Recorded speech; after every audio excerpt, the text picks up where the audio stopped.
ये फौज में पला बड़ा एक रिटायर फौजी है जो अब अपनी मर्जी अपनी शर्तों पे काम करता है। नकली नाम और कम सामान, यही इसकी खूबी है। ना ही इसके ऑफिशियल रिकॉर्ड में कोई फिंगरप्रिंट्स हैं और ना ही कोई बैंक लोन, ना ही ड्राइविंग लाइसेंस और ना ही कोई सरकारी दस्तावेज। इसके जिंदा होने का सिर्फ एक ही सबूत है, वो है ये खुद लंबा चौड़ा वन मानुष। अगर आपने इसका फर्स्ट सीजन नहीं देखा तो डिस्क्रिप्शन और आई बटन में लिंक है, जाकर जरूर देखें, आपका खून खोल उठेगा। यहाँ से भी देखेंगे तो कोई हर्ज नहीं, पिछली स्टोरी इस स्टोरी से मैच नहीं करती। लाखों करोड़ों साल पहले दो तरह की प्रजातियां थी, एक वो जो अपना परिवार बसाकर सारी जिंदगी एक ही जगह पर गुजार देती थी, और दूसरी दर दर भटकने वाली प्रजाति। ये उसी प्रजाति का वंशज है। तो आइए आपका और समय खराब किए बिना वीडियो शुरू करते हैं। कहानी की शुरुआत में एक इंसान को हेलीकॉप्टर से नीचे फेंका गया। जब तेज हवा और पेड़ों से टकराता हुआ वो नीचे गिरा तब उसकी दर्दनाक मौत हो गई। ये है रिचर। ये एक दुकान से अपने लिए कपड़े खरीदता है जो कि इसने पहन रखे हैं। इन कपड़ों की पेमेंट बनती है $22। रिचर के पास कम रुपए थे, इसलिए वो शॉपकीपर को कहता है कि मैं सामने वाले एटीएम में से पैसे लेने जा रहा हूँ। जब वो एटीएम के पास जाता है तो वहाँ पहले से ही एक औरत एटीएम में से पैसे निकाल रही थी। उसके चेहरे पर चोट के निशान थे और वो घबराई हुई थी। फिर रिचर आसपास देखता है। रिचर कहता है, आप पैसे निकालते रहिए, बस मुझे ये बताइए कि आपके लेफ्ट साइड जो कार खड़ी है क्या वो आपकी है? वो लेडी हाँ कह देती है। वो कहती है कि पीछे की सीट पर मेरा बेटा है, ड्राइवर के पास गन है। रिचर कहता है, आप यहीं रुकिए, मैं अभी आया। फिर वो कार के पास जाता है और घूसा मारकर ड्राइवर को बाहर खींच लेता है। उस ड्राइवर को तोड़ने फोड़ने के बाद वो गन उसी लेडी को दे देता है और कहता है कि पुलिस को बुलाइए, मैं जा रहा हूँ, मुझे इस मामले में नहीं पड़ना। फिर एटीएम से पैसे निकलवाकर शॉपकीपर को वो $30 देता है और कहता है, जो जैकेट मैंने अभी खरीदी थी उस पर खून लग गया है, नहीं चाहिए। फिर वो उस लेडी का फोन लेकर अपनी दोस्त को फोन करता है। वो कहती है, मैंने तुम्हारे अकाउंट में न्यूयॉर्क आने के लिए खर्चा डाल दिया है और टिकट भी बुक करवा दी है, जल्दी न्यूयॉर्क आ जाओ, हमारे दोस्त केविन फ्रांस का मर्डर हो गया है। रिचर वहाँ के लिए निकल पड़ता है। एक्चुअली जब रिचर फौज में था तब केविन फ्रांस उसके साथ काम करता था। उसके साथ उसकी और भी टीम थी। रिचर सबका सीनियर था, उनके बारे में हम आगे बात करेंगे। फिर रिचर विलियमबर्ग ब्रुकलिन में जाता है। फिर वो नीली से मिलने के लिए रेस्टोरेंट जाता है। नीली को पता था रिचर एग्जैक्ट कितने टाइम में यहाँ पहुँच जाएगा, इसलिए उसने उसका ऑर्डर पहले से ही कर रखा था। फिर वो बताती है कि केल्विन करीब एक हफ्ते पहले अपने घर से गायब हो गया था। फिर उसकी लाश कैट्सिकल माउंटेन में मिली। उस इलाके में पुलिस की संख्या सिर्फ 20 है। अब इस केस की जांच NYPD कर रही है। केल्विन की एक वाइफ और एक बच्चा भी है। गायब होने से पहले उसने मेरे लिए कुछ मैसेज छोड़े थे। वो मुझे किसी केस के बारे में बताना चाहता था। मैं बिजी थी, बात नहीं कर पाई और फिर पता लगा कि उसका खून हो गया है। रिचर कहता है कि उसको मारने से पहले उसे टॉर्चर किया गया था और उसे प्लेन से नहीं हेलीकॉप्टर से फेंका गया है। उसके पैर नीचे गिरने से नहीं टूटे बल्कि कुछ दिन पहले ही तोड़ दिए गए थे। उन्होंने उसे जंग लगे सरिये से पीटा है। बहुत दर्द हुआ होगा उसे। उन्होंने जरूर उसे किसी जानकारी हासिल करने के लिए मारा है। रिचर कहता है, उसने तुम्हें कॉन्टेक्ट किया,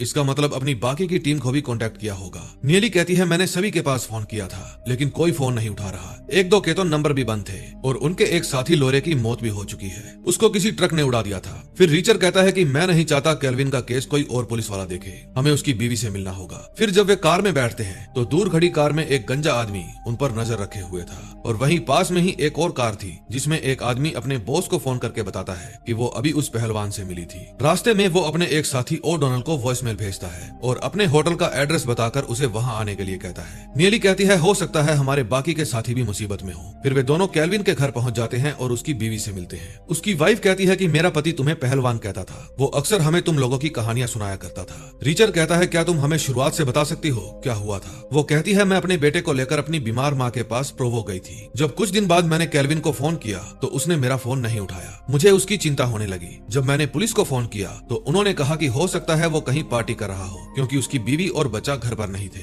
मेरा पति उन लोगों में से नहीं था जो पार्टी के चक्कर में अपनी बीवी का फोन ना उठाए। मुझे चिंता हुई और जब मैंने घर आकर देखा तो पूरा घर बिखरा पड़ा था। पुलिस पता नहीं लगा पाई ये किसका काम था। रिचर पूछता है, क्या तुम जानती हो कि वो किस केस पर काम कर रहा था? लेकिन उसकी वाइफ मना कर देती है। फिर वो कहती है, शायद उसके ऑफिस में तुम्हें कुछ मिल जाए। फिर केल्विन की वाइफ उनको चाबी देकर ऑफिस का एड्रेस बताती है और बताती है कि उसके ऑफिस को पहले ही तहस नहस कर दिया गया था और केल्विन अक्सर कहता था, मेरे साथी स्पेशल इन्वेस्टिगेटर हैं, शायद आप लोगों को कुछ मिल जाए। फिर वहाँ से बाहर निकलकर रिचर कहता है, वही काली गाड़ी यहाँ भी खड़ी है जो रेस्टोरेंट के बाहर खड़ी थी, लेकिन नीली उसको यहाँ से चलने के लिए कहती है। तभी एक आदमी जो रेस्टोरेंट के बाहर इन पर नजर रखे हुए था अपने बॉस को फोन करके बताता है कि उन्होंने इसी होटल में कमरा लिया है, वो भी किसी और नाम से। उसका बॉस शेन कहता है, तुम होटल पर नजर रखना। दूसरी तरफ रिचर और नीली केल्विन के ऑफिस पहुंच जाते हैं और देखते हैं कि ऑफिस पूरी तरह से बिखरा हुआ था। शीशे को देखकर रिचर कहता है कि इसको गुस्से में तोड़ा गया है क्योंकि उन्हें जो चाहिए था वो उन्हें नहीं मिला। नीली कुर्सी के खोखले पैर को उठाती है और बताती है कि जो भी उन्हें चाहिए था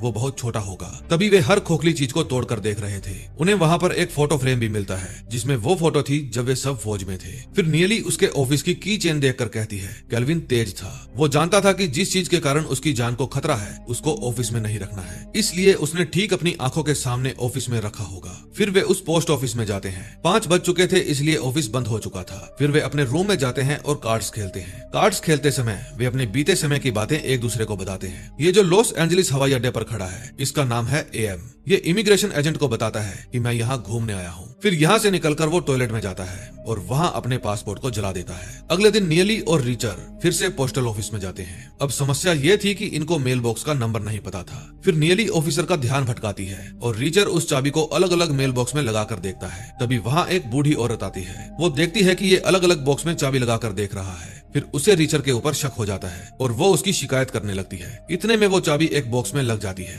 फिर रिचर उसमें से सारा सामान निकाल लेता है और वहाँ से चला जाता है। फिर कार में जाकर वे सभी पोस्ट को ओपन करके देखते हैं। उनमें से उन्हें एक पेन ड्राइव मिलती है, लेकिन नियली के लैपटॉप में वो वाला पोर्ट नहीं था। फिर वो नियली को कहता है कि तुम जाकर इस पेन ड्राइव को खोलने का जुगाड़ ढूंढो, मैं तुम्हारी कार लेकर चर्च जा रहा हूँ। चर्च में जाकर वो फादर से कहता है कि मैं मेरे कजन को ढूंढ रहा हूँ, उसे नशे की लत है और वो इस चर्च के आसपास ही मंडराता देखा गया है। क्या आपको पता है कि इस इलाके में नशा कौन बेचता है? शायद उनसे मेरे कजन का पता चल सके। फिर फादर उसे एक एड्रेस बताता है और कहता है कि वे बहुत खतरनाक है। रिचर कहता है मुझसे ज्यादा नहीं। फिर रिचर वहाँ जाता है और बिल्लू कालिया को कार के दरवाजे से टक्कर मार देता है। नीचे उतरकर वो दोनों को खूब धोता है। फिर वो उनकी जेब में से पैसे और गन निकाल लेता है और वहाँ से चला जाता है। वे पैसे वो जाकर फादर को दे देता है और गन खुद रख लेता है। अगले सीन में हम देखते हैं कि एएम अपने लिए कुछ नकली पासपोर्ट बनवाता है और पासपोर्ट देने आए एजेंट्स को मार देता है। इतने में रिचर और नियली अपने होटल पहुंच जाते हैं। जब वे अपना रूम खोलते हैं तो उन्हें अंदर किसी के होने का एहसास होता है। वे अपनी गन निकालकर जब अंदर जाकर देखते हैं तो सारा रूम उथल पुथल हुआ पड़ा था। वहाँ कोई और नहीं बल्कि उनका साथी ओडोनल आया था।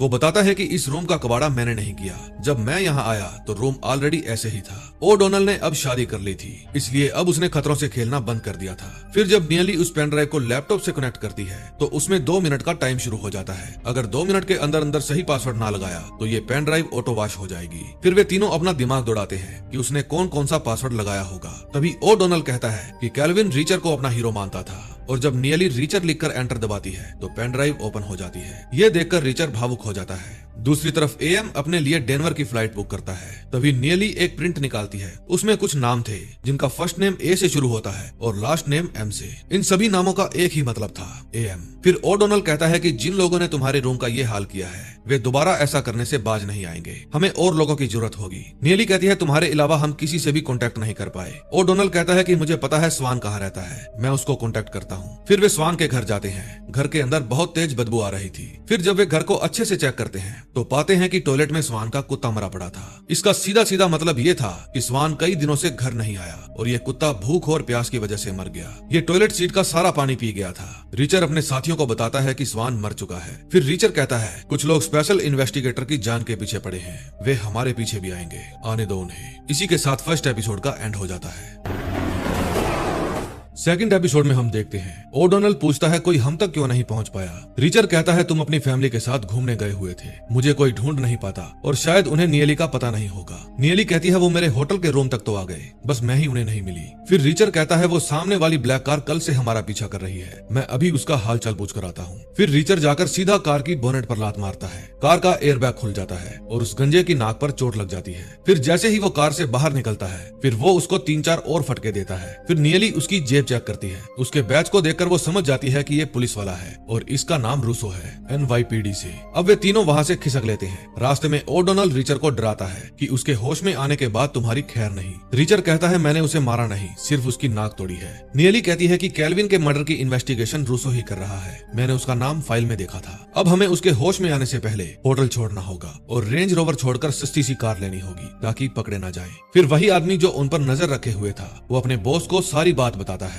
बॉस कहता है तुम उनके पीछे लगे रहो, कोई गड़बड़ नहीं होनी चाहिए। दूसरी तरफ रिचर और उसके साथी अपनी कार को ठिकाने लगाने जाते हैं। तभी रिचर की नजर उनकी एक साथी कार्ला डिक्सन पर पड़ती है। फिर वो कार्ला के पास जाता है। वो कहती है कि मैंने जैसे ही तुम लोगों का मैसेज देखा मैं यहाँ आ गई। रिचर कहता है शायद केल्विन के साथ साथ स्वान भी मारा गया, सेनवेज और ओरोज को भी लापता है। फिर कार्ला कहती है उन्होंने स्पेशल इन्वेस्टिगेटर्स के साथ पंगा लिया है, चलो उन्हें सबक सिखाते हैं। जब ये दोनों आर्मी में थे तब ये दोनों एक दूसरे की तरफ अट्रैक्ट थे, या उससे भी कुछ ज्यादा। फिर ये चारों अपने लिए एक बड़ी सी SUV लेते हैं और अपने मिशन पर निकल जाते हैं। रास्ते में कार्ला केल्विन की पेन ड्राइव से निकले हुए प्रिंट्स पर नजर डालती है और उसके आंकड़े सुलझाने की कोशिश करती है। एक लिस्ट में AM से रिलेटेड कई नाम थे और बाकी की लिस्ट में नंबर्स थे। रिचर कहता है जो भी हमें मारना चाहता है शायद हमने कभी उसको गिरफ्तार किया होगा, जहां उन्होंने केल्विन को मारकर फेंका था। हो सकता है स्वान और हमारे दोनों लापता साथी वो भी वहीं पर हों। फिर सेरोपियन नाम का वो आदमी जो उनकी कार का पीछा कर रहा था अपने बॉस को बताता है कि उन्होंने नकली नाम से एक नई कार ली है किराए पर। वे अटलांटिक सिटी जा रहे हैं शायद अपने बाकी के साथियों को ढूंढने के लिए। बॉस कहता है ये तो अच्छी बात है, जब सभी एक साथ एक ही जगह पर हो तो उन सबको उड़ा देना। तुम्हें और लोगों की जरूरत हो तो बुला लेना, कल तक वे सभी मर जाने चाहिए। फिर वे अटलांटिक सिटी न्यूयॉर्क जर्सी पहुंच जाते हैं। फिर वे ओरोस्को के घर जाते हैं। वहाँ की हालत भी बहुत खराब थी, सारा सामान बिखरा पड़ा था। वहाँ ओरोस्को का लाइटर और वही फोटो भी पड़ी थी जो केल्विन के ऑफिस में भी थी। रिचर को छोड़कर सबके पास वो फोटो थी, क्योंकि फोटो के लिए दीवार का होना जरूरी है। रिचर के पास तो घर ही नहीं था तो दीवार कहाँ से होगी। फिर उन्हें वहाँ एक फोटो मिलती है जिसमें उनका साथी सैनवेज किसी लड़की के साथ था। उनको पता था कि ये लड़की कहाँ मिलेगी। फिर रिचर वो फोटो ले लेता है और उसके बाद सभी लकी लॉन्च जाते हैं। रिचर और नियली अंदर जाते हैं और बाकी दोनों बाहर खड़े रहते हैं। फिर वे दोनों रिसेप्शन पर जाते हैं। रिसेप्शन वाला आदमी अपने साथी को कहता है ये लोग मिलेना से मिलना चाहते हैं, वो ऑफिस में होगी, उनके पास ले जाओ। फिर उनके जाते ही वो मिलेना को वहाँ से भगा देता है। जब वो भागकर बाहर जाती है तो ओडोनल और कार्ला उसे देख लेते हैं और उसके पीछे भागते हैं। दूसरी तरफ रिचर और नियली को उस बार के कुछ लोग घेर लेते हैं और कहते हैं कि तुम लोगों ने हमारी दोस्त को बहुत परेशान कर लिया, अब और नहीं। फिर रिचर के कुछ कहने से पहले ही वहाँ मारपीट शुरू हो जाती है। बाहर कार्ला उस लेडी को पकड़ लेती है और अंदर रिचर उन लोगों को पीटते हुए बाहर ले आता है। फिर जब वे बार के अंदर बैठकर अच्छे बच्चे बनकर बात करते हैं तो मिलेना उनको बताती है कि एक आदमी जिसके गाल के नीचे निशान था पिछले हफ्ते ही मेरे पास आया था और कहने लगा कि सैनवेज ने क्या तुम्हें कोई पेन ड्राइव दी है। पूछने पर वो बताती है कि सैनवेज कई दिनों से गायब है। कुछ दिन पहले ओरोस्को और स्वान उससे मिलने के लिए आए थे। मैंने उनकी एक फोटो भी ली थी, वो किसी केस पर काम कर रहे थे। फिर मिलेना को सैनवेज की चिंता होने लगती है। नियली कहती है कि अगर तुम साथ दोगी तो हम उन्हें जल्दी ही ढूंढ लेंगे। मिलेना बताती है कि एक बार उसे कोई फोन आया था, फोन वाले ने उसे कुछ नंबर्स बताए थे जिसको सुनकर वो हैरान हो गया था। उसके बाद वो बाहर चला गया और फिर कभी लौट कर नहीं आया। उसने कहा था 650 हर एक का 100,000। उसने जाने से पहले मेरे गाल पर किस भी किया था। फिर वहाँ से दूसरी जगह जाकर वे अनुमान लगाते हैं, हो सकता है कि ये किसी कार की नंबर प्लेट हो या फिर कुछ और भी हो सकता है। कार्ला कहती है कि ये मामला मुझे $650 करोड़ का लग रहा है, क्योंकि सैनवेज और ओरोस्को किसी कसिनो की सुरक्षा संभालते थे। शायद ये मामला यहीं से शुरू हुआ होगा, यहीं उसके हाथ कोई बड़ी चीज लगी होगी जिसकी बात उसने स्वान और केल्विन से की होगी। तभी वहाँ वेट्रेस आती है। रिचर उसको कसिनो के डायरेक्टर ऑफ सिक्योरिटी से बात करवाने को कहता है। फिर वे डायरेक्टर के पास जाते हैं। वो कहता है कि अक्सर वे दोनों तुम लोगों की ही बात किया करते थे। रिचर कहता है हमें पता लगा है अब वे इस दुनिया में नहीं है। इस बात का डायरेक्टर को विश्वास नहीं होता। फिर कार्ला उसे उन नंबर्स वाली लिस्ट देती है, लेकिन ये उसकी समझ से बाहर थी। फिर रिचर कहता है कि शायद वे $650 करोड़ के स्कैम की तफ्तीश कर रहे थे। डायरेक्टर कहता है कि हमारे कसिनो के अकाउंट्स एकदम क्लियर हैं, एक भी डॉलर कम नहीं है। फिर रिचर उसे AM वाले नामों की लिस्ट देता है और पूछता है कि क्या ये लोग आपके होटल में कभी रुके हैं। फिर डायरेक्टर कहता है इस काम में कुछ समय लग सकता है, आप लोग कहाँ रुके हैं। इन लोगों ने अभी तक कहीं भी रूम नहीं लिया था। फिर डायरेक्टर कहता है मेरे होटल में सिर्फ एक ही स्वीट खाली है, मैं वहाँ आपका बंदोबस्त करवा देता हूँ। रिचर वहाँ जाने के लिए मना कर रहा था, लेकिन जब ये लोग जाकर उस होटल के रूम को देखते हैं तो देखते ही रह जाते हैं। फिर वे सब वहाँ बैठकर एंजॉय करते हैं। कार्ला बताती है कि वो शादी करने वाली है। फिर नियली कहती है मैं अपने काम में बहुत खुश हूँ, एक बड़ी कंपनी से कॉन्ट्रैक्ट मिलने वाला है, वो काम हाथ लगा तो मौज ही मौज हो जाएगी। फिर ओडोनाल्ड रिचर के बारे में पूछता है। रिचर कहता है कि मैं अपने ब्रश के साथ अक्सर एक जगह से दूसरी जगह घूमता रहता हूँ, कई बार ट्रेन से तो कई बार लिफ्ट से।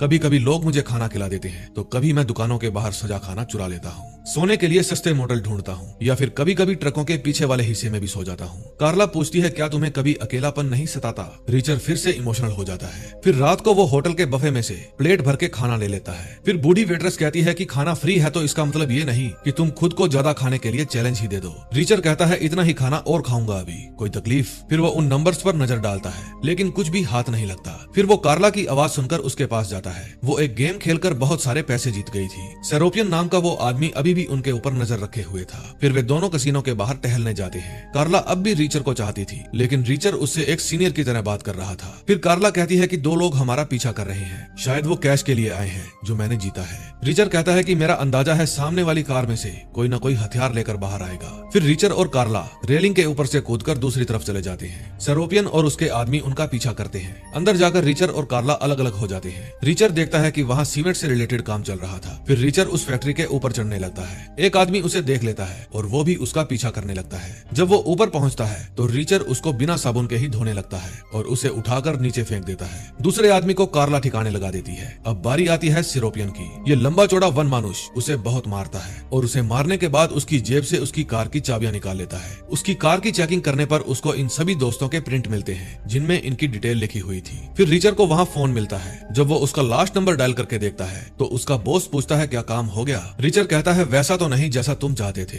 पर हाँ हो गया। फिर वो फोन कट कर देता है। ये दोनों ही बर्नर फोन यूज कर रहे थे जिनको ट्रैक नहीं किया जा सकता। फिर कार्ला को कार के अंदर एक पार्किंग कार्ड मिलता है जो कल सुबह का ही था। फिर वे उन तीनों की लाशों को छुपाने के लिए सीमेंट के अंदर डाल देते हैं ताकि पुलिस इनके पीछे ना पड़े। फिर होटल जाकर ये वन मानुष अपनी पत्थर की बॉडी पर आए हुए एक छोटे से स्क्रैच की देखभाल करता है। थोड़ी सी चोट तो कार्ला को भी लगी थी। फिर वो हमारी मम्मियों के जैसे उस घाव पर दवाई लगाकर फूंक मारता है। ये क्या बकवास है, ये दोनों किसी और ही चक्कर में थे। अगले दिन सुबह हम एएम को देखते हैं। एक आदमी उसके पास आता है और कहता है कि सारे के सारे 650 हमने ट्रकों में भर दिए हैं। ट्रक में जीपीएस भी लगा दिया है, तुम ट्रक को ट्रैक कर सकते हो। रास्ते में 2 जगह तुमको मदद भी मिलेगी। ट्रक ड्राइवर को कोई भी नुकसान नहीं होना चाहिए। दूसरी तरफ होटल में डायरेक्टर उन चारों से मिलने आता है। वो बताता है कि न्यूयॉर्क पुलिस को 2 और लाशें मिली हैं। शायद वो तुम्हारे दोस्तों की होंगी। लाश काफी सड़ चुकी है। फिर चोटों के निशान देखकर रिचर समझ जाता है कि उनको भी हेलीकॉप्टर से फेंका गया है। डायरेक्टर कहता है कि मैंने अपने बाकी के कैसीनो में भी पता किया है, वहाँ भी पैसों को लेकर कोई धोखाधड़ी नहीं हुई है और न ही इन नामों वाले कोई आदमी हमारे होटल में रुके हैं। फिर रिचर वहाँ से जाने लगता है और कहता है कि हमें और गन्स चाहिए। अब देखते हैं 3rd एपिसोड में क्या होता है।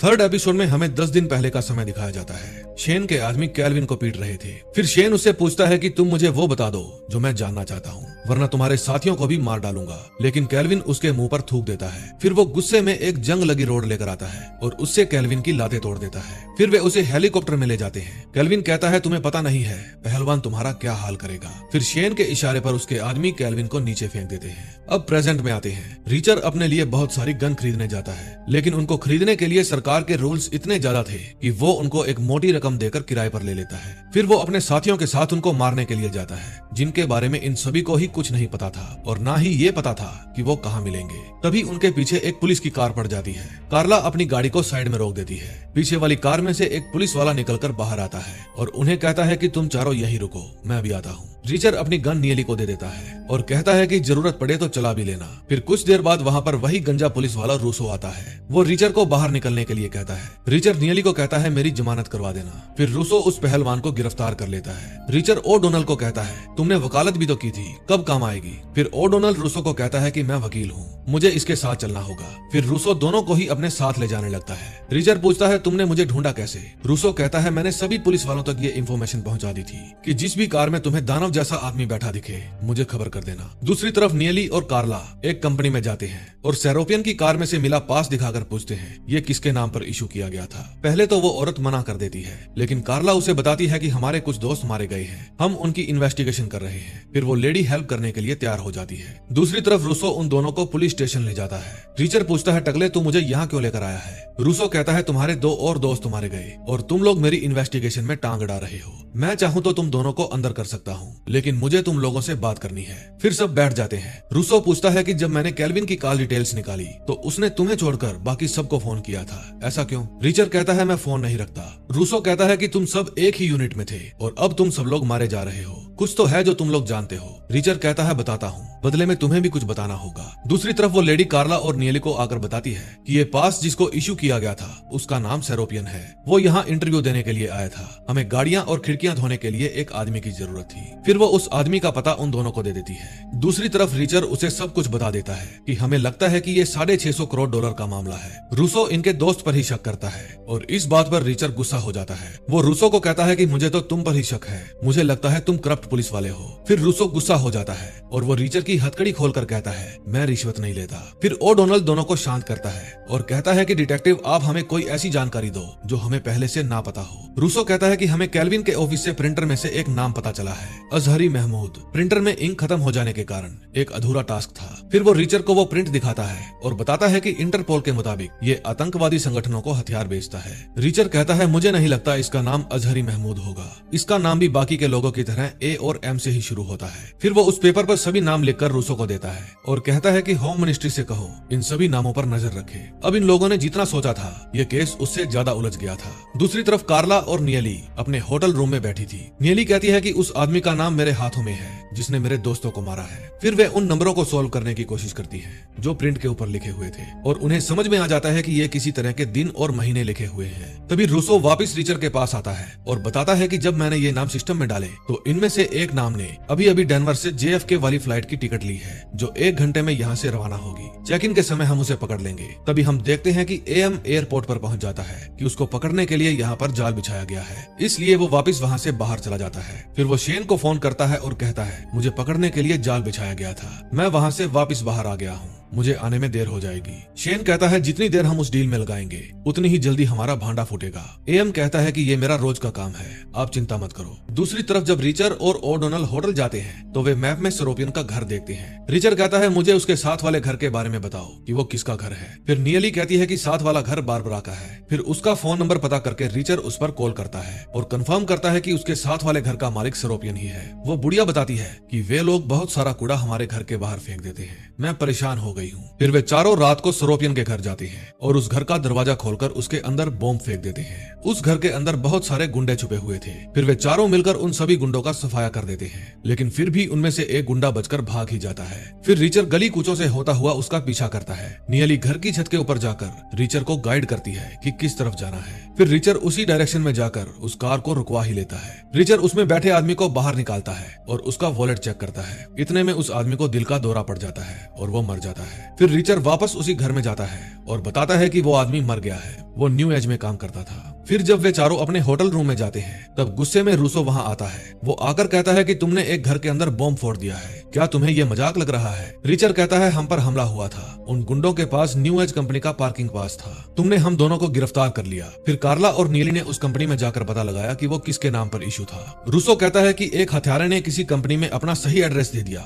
वाह। रिचर कहता है वे चाहते थे हम वहाँ जाएं क्योंकि वहाँ बहुत सारे लोग थे जो हमारा इंतजार कर रहे थे, वे हमें मारते उससे पहले हमने ही उन्हें मार दिया। उनमें से एक के पास ये आईडी मिली थी, हमने उसकी कार की नंबर प्लेट बदलकर उसको पीछे वाली गली में पार्क कर दिया है, पता नहीं कब और कहां गाड़ी की जरूरत पड़ जाए। फिर रूसो बताता है कि तुम्हारा AM कल एयरपोर्ट पर आया ही नहीं। रिचर कहता है उसे न्यूयॉर्क जाना है और वो किसी भी हालत में वहां जाकर ही रहेगा। फिर रिचर रूसो को कहता है कि आगे से तुम्हें आने की जरूरत नहीं है, तुम मुझे फोन कर लिया करो। उसने कल जो गुंडे मारे थे उनमें से एक का फोन उठा कर ले आया था। पुलिस वाला कहता है कि जब तक मैं ना कहूँ तुम इस कमरे से बाहर मत निकलना। फिर उसके जाते ही ये चारों अपनी कार में बैठ जाते हैं। रिचर सबको प्लान समझाता है कि कार की स्पीड 60 से ऊपर नहीं होनी चाहिए। अलार्म बजते ही 4 मिनट के अंदर अंदर पुलिस आ जाएगी, इसलिए जो भी हाथ लगा उसे लेकर बाहर आ जाना।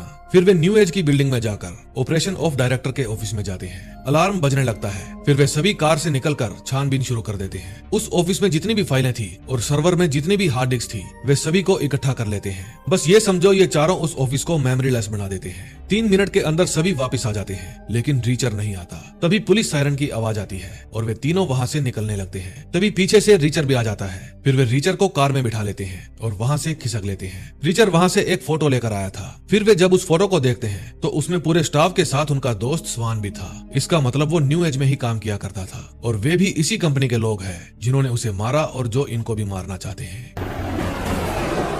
4th एपिसोड में हम देखते हैं पिछली रात न्यू एज के ऑफिस में से जो ये फाइलें चुरा कर लाए थे अब ये उन्हें चेक कर रहे थे, लेकिन उनको उन फाइलों में कुछ भी नहीं मिलता। और डोनल्ड को लगता है कि स्वान उनके साथ काम करता है, इसलिए वो मरा नहीं कहीं छिपा हुआ है। लेकिन रिचर कहता है कि मैं स्वान को अच्छे से जानता हूँ, वो इन बुरे लोगों के लिए कभी काम नहीं करेगा। फिर ओ डोनल्ड रिचर को दिखाता है कि स्वान की पोस्ट इस कंपनी में डायरेक्टर ऑफ सिक्योरिटी की थी और इसी पोस्ट पर एक और आदमी भी था जिसका नाम शेन लैंगस्टोन था। रिचर कहता है हो सकता है उस दूसरे आदमी ने ही स्वान को फंसाया हो। इस लिस्ट में एक और आदमी की फोटो भी थी जिसे रिचर को देखकर दिल का दौरा पड़ गया था। फिर ओ डोनल्ड कहता है कैसे निपटेंगे इन सबसे। रिचर कहता है एक एक करके। दूसरी तरफ रूसो का बॉस उसे डांटता है और कहता है कि एक घर में बॉम्ब फट गया और कई लोगों की मौत हो गई और तुमको वहां से कोई भी सबूत नहीं मिला। रूसो मना कर देता है। वे चारों अभी भी होटल में बैठे उन फाइलों की जांच कर रहे थे। नियली कहती है कि स्वान ने किसी लड़की को एक मेल की थी, उसने कहा मुझे कुछ गाने पसंद हैं, तुम्हें भी जरूर सुनने चाहिए। उसने जिन जिन गानों का नाम लिखा था वे सॉन्ग उसे बिल्कुल भी पसंद नहीं थे। इसका मतलब ये था कि उसे वो चीजें पसंद है जिससे उसे नफरत थी। ओ डोनल्ड कहता है कि कभी कभी हम किसी को पटाने के लिए भी झूठ बोल देते हैं। फिर वो कॉल करने के लिए बाहर चला जाता है। नियली कहती है कि मुझे अभी भी स्वान पर शक है। फिर रिचर्ड कहता है कि वो कभी भी अपने कुत्ते को घर पर मरने के लिए नहीं छोड़ता। कार्ला कहती है हो सकता है उसकी कोई प्रॉब्लम रही हो, वो रिश्वत लेने लग गया हो। फिर रिचर्ड कहता है कोई तुमसे कहे कि मैं रिश्वत लेने लग गया तो क्या तुम यकीन कर लोगी? स्वान ऐसा बिल्कुल नहीं हो सकता। फिर कार्ला एक गिलास में नमक डालने लगती है और उसको देखकर रिचर्ड को एक पुरानी बात याद आती है। जब वे फौज में थे तो उनके हाथ बहुत सारा नशा लगा था, पूरे 48 पैकेट्स, लेकिन गिनती के समय वो 47 निकले। कार्ला ने कहा इन्वेस्टिगेशन में डिटेल्स मायने रखती है, हमने खुद स्वान की कार में 48 पैकेट्स रखे थे। फिर रिचर्ड जाकर कार की चेकिंग करता है, एक पैकेट स्वान की कार में ही पड़ा था। स्वान कहता है गलती से नीचे गिर गया होगा, इस गलती के लिए आज की बियर पार्टी मेरी तरफ से। फिर प्रेजेंट में नीली और कार्ला दोनों को समझाने की कोशिश कर रही थी कि उस दिन हो सकता है स्वान ने जानबूझकर वो पैकेट छिपा लिया हो। रिचर्ड कहता है मेरा दिल कहता है वो गलत नहीं है। अगले सीन में हम एएम को देखते हैं, वो एक डॉक्टर के पास बैठा था। वो डॉक्टर हुबहू उसके ही जैसा दिखाई देता था। फिर वो डॉक्टर को मार देता है। फिर बाहर जाकर वो उसकी सेक्रेटरी को भी मार देता है और हॉस्पिटल के बाहर एक प्रिंट चिपका देता है जिसमें लिखा था all appointments cancel today. Hotel room में ओडोनल अपने तीनों साथियों को किसी आदमी के बारे में बता रहा था। तभी रिचर्ड के फोन पर रूसो का फोन आता है। वो कहता है कि मेरी नौकरी जाते जाते बची है, मैंने तुम्हें कहा था होटल में टिक के बैठना, लेकिन तुमने न्यू एज के ऑफिस में अपनी कार घुसा दी। रिचर्ड कहता है वो उनके ही एम्प्लॉय की कार थी, वापिस करने के लिए गए थे। रूसो कहता है तुम्हारे पास जो कुछ भी जानकारी है तुम मुझे बताओ। फिर रिचर्ड रूसो को कहता है कि मैं उनकी सिक्योरिटी टीम का रजिस्टर भेज रहा हूँ, तुम उनको इन्वेस्टिगेट करो और मैं बोस्टन जा रहा हूँ एक कॉन्सर्ट में। फिर ओडोनल और रिचर्ड दोबारा उस बिल्लू कालिया पर हमला कर देते हैं और उसकी गन निकाल लेते हैं। दूसरी तरफ नियली और कार्ला एक घर में जाती है और वहां जाकर घर को अच्छे से चेक करने लगती है। पूरा घर एकदम खाली था, आसपास सामान बिखरा हुआ था और एक ज्वेलरी बॉक्स भी खुला पड़ा था। ये उसी औरत का घर था जिसने नियली और कार्ला को सेरोपियन का एड्रेस बताया था। सामान देखकर लग रहा था कि या तो उसने जल्दबाजी में पैकिंग की होगी या उसे कोई उठा कर ले गया। फिर वे दोनों उस घर की छानबीन करने लगती है। उनको वहां पर एक नोटों से भरा हुआ बैग मिलता है। दूसरी तरफ एएम डॉक्टर का भेष बदलकर उसकी ही आईडी पर अपने लिए एक कार रेंट पर लेता है जो 3 दिन बाद उसने जेएफके एयरपोर्ट पर वापस देनी थी।